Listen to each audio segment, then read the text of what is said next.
इस वीडियो में हम लोग बात करेंगे थायरोटॉक्सिकोसिस के बारे में।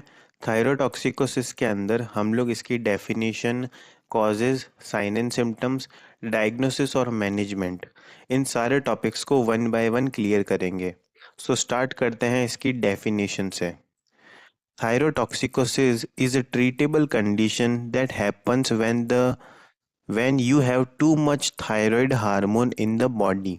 So थायरोटॉक्सिकोसिस एक ऐसी कंडीशन होती है जिसके अंदर क्या होता है, जो थायराइड हार्मोन होता है बॉडी के अंदर, उसका अमाउंट जो होता है वो बहुत ज़्यादा हाई देखने को मिलता है। इसकी एक और डेफिनेशन है, thyrotoxicosis is the name given to the clinical effect experienced due to an excess of thyroid hormone in the bloodstream। यानी कि जो थायराइड हार्मोन होता है उसका एक्सेसिव अमाउंट अगर ब्लड स्ट्रीम या बॉडी में देखने को मिले, सो उससे जो भी साइन एंड सिम्टम्स हमें देखने को मिलेंगे उनको हम लोग थायरोटॉक्सिकोसिस का नाम देंगे। सो आई होप आपको डेफिनेशन अच्छे से क्लियर हो गई होगी। नेक्स्ट बात करते हैं इसके कॉजेज़ की। सो क्या क्या रीजंस होते हैं जिनकी वजह से थायरोटॉक्सिकोसिस देखने को मिलता है। सबसे पहले है हाइपरथायरॉयडिज्म।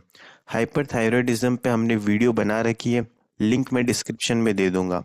तो जैसा कि आपको पता होगा, हाइपरथायरॉयडिज्म के अंदर जो थायराइड हार्मोन होता है वो बहुत ज़्यादा अमाउंट में रिलीज होता है थायराइड ग्लैंड से। सो ये एक मोस्ट कॉमन कॉज होता है थायरोटॉक्सिकोसिस का। नेक्स्ट है थायरॉयडाइटिस, यानी कि inflammation of thyroid gland that release thyroid hormone into the blood stream. यानी कि जो थायराइड हार्मोन का इन्फ्लामेशन है उसकी वजह से भी जो excessive amount of thyroid hormone जो है वो रिलीज हो सकता है बॉडी के अंदर। Excessive thyroid medications. सो अगर कोई भी थायराइड मेडिकेशंस है उनका एक्सेसिव अमाउंट यूज़ किया गया है किसी भी पर्सन के थ्रू, तो उसकी वजह से भी आपको ये देखने को मिल सकता है। Taking too much thyroid medications can cause high thyroid hormone level in blood stream. यानी कि बहुत ज़्यादा थायराइड मेडिकेशंस के लेने की वजह से हाई थायराइड हार्मोन का लेवल जो है वो ब्लड स्ट्रीम में देखा जा सकता है। Consuming thyroid hormone. So thyroid hormone को डायरेक्टली भी इंट्रावीनस फॉर्म में इंजेक्ट किया जाता है, तो उस वजह से भी high level of thyroid hormone देखने को मिल सकता है, जो कि एक कॉज होता है थायरोटॉक्सिकोसिस का। इसके अलावा कुछ फैमिली हिस्ट्री है अगर थायराइड हार्मोन से या थायराइड डिजीज से रिलेटेड, तो उसकी वजह से भी किसी पेशेंट को थायरोटॉक्सिकोसिस हो सकता है। Having a certain autoimmune disease and having recently given birth। यानी कि अगर किसी भी वुमन ने रिसेंटली किसी बेबी को बर्थ दिया है तो उस वजह से थायरोटॉक्सिकोसिस देखने को मिल सकता है।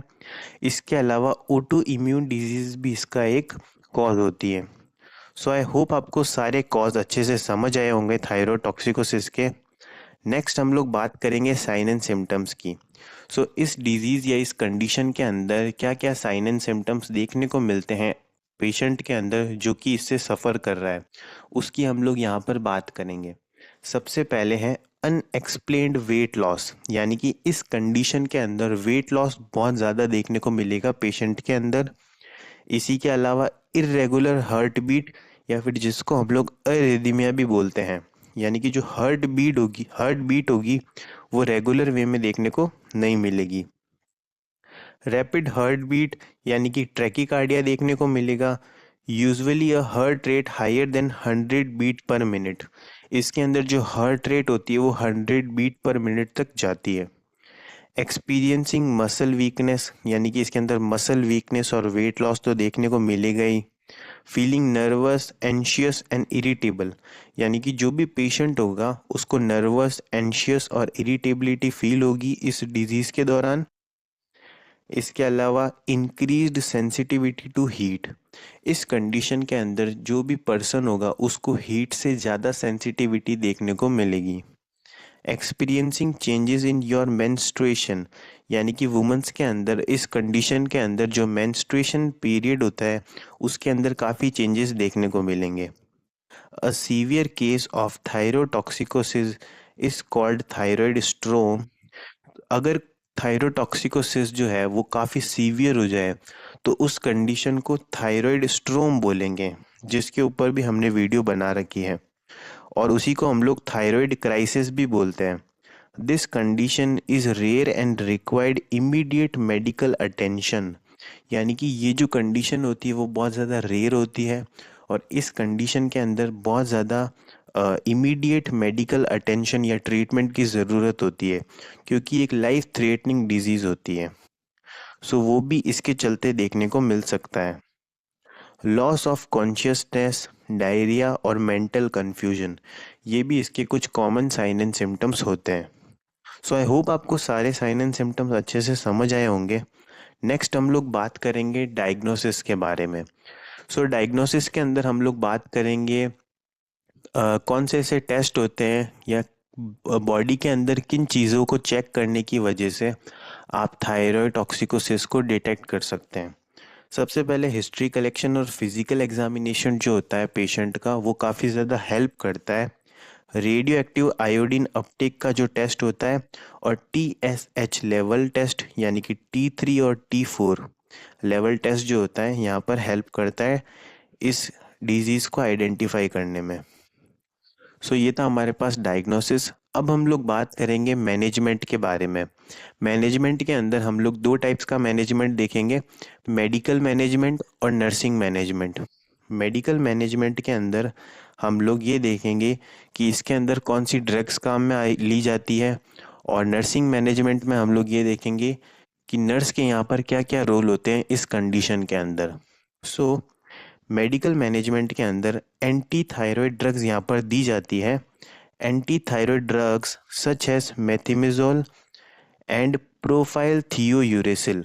सो ये कुछ ड्रग्स होती है जो कि क्या करती है, block thyroid from making hormone, जो कि थायराइड ग्लैंड पे जाके एक्ट करती है और उसको स्टिमुलेट करती है, ताकि जो थायराइड हार्मोन का प्रोडक्शन है या फिर उसकी मेकिंग है उसको वो ब्लॉक हो जाए या फिर इनहिबिट हो जाए। सो एंटी थायराइड ड्रग्स जो है यहाँ पर दी जाती है। इसके अलावा रेडियो एक्टिव आयोडीन जो है वो भी यहाँ पर दिया जाता है। Causes thyroid to shrink and thyroid hormone level to go down. ये क्या करता है, जो थायराइड होता है ना उसको श्रिंक करता है या फिर उसके साइज को डिक्रीज करता है, ताकि जो थायराइड हार्मोन का लेवल है वो काफ़ी ज़्यादा स्लो डाउन हो जाए। इसके अलावा कुछ हमारे पास सर्जरी है, जैसे कि removing thyroid gland through surgery. अगर थायराइड ग्लैंड को कम्प्लीटली रिमूव कर दिया जाए सर्जरी के थ्रू तो उसको बोलेंगे थायराइडेक्टॉमी। दिस विल करेक्ट हाइपरथायरॉयडिज्म, जो कि हाइपरथायरॉयडिज्म को ट्रीट करने के काम में आने जाने वाली सर्जरी है। इसके अलावा बीटा ब्लॉकर्स ड्रग्स भी यहाँ पर दी जाती हैं। ये ड्रग्स क्या करती है, these drugs block the action of thyroid hormone on the body.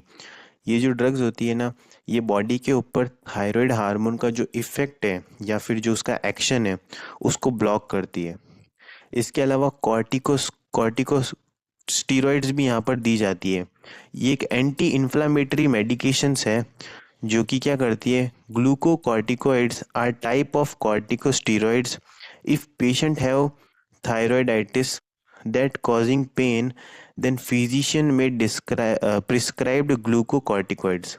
सो अगर किसी भी पर्सन को थायराइडाइटिस है, यानी कि जो थायराइड ग्लैंड है उसके अंदर इन्फ्लामेशन देखने को मिलता है जिसकी वजह से पेशेंट को पेन फील हो रहा है, तो उस कंडीशन के अंदर ग्लूकोकॉर्टिकोइड्स दी जाती है।